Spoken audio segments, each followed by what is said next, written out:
Azərbaycan artıq Türkiyəyə oxşamağa başlayıb. Türk seriallar milləti pozur.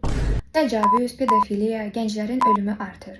Bu tip şərhləri tez-tez görürəm. Bəzi insanlar düşünür ki, harda kriminal hadisələr daha çox işıqlandırılırsa, o cəmiyyət daha pozğundur. Amma bu belə deyil. Azərbaycanda həmişə 13 yaşlı qızlara evlənmək adı ilə təcavüz olunub.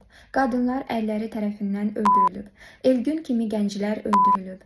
14 yaşlı qıza 4 nəfər təcavüz edib. Bu da olub. Hətta əqli qeyri olan insanlar belə istismar olunub. Bu tip və digər daha pis hadisələr baş verib. Sadəcə bir çox hadisələr gizli qalıb, çünki cəmaət nə deyər qorxusu olub insanlarda və süni namus qeyrət anlayışların arxasında gizlədilən cinayətlər bastırılıb.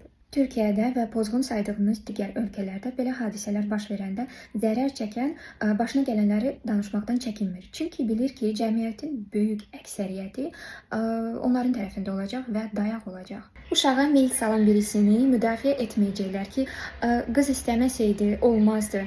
Ya qadını öldürməyə çalışanda deməyəcəklər ki, ailə daxili məsələdir, qarışmaq olmaz, ya da kişinin nəsə bildiyi bir şey olub ki, öldürüb. Öldürülən bir gəncin pivə ilə şəklini yayıb, pozğun həyat sürülmüş kimi təqdim etməyə çalışmayacaqlar. Deməli, nəsə zibili var idi.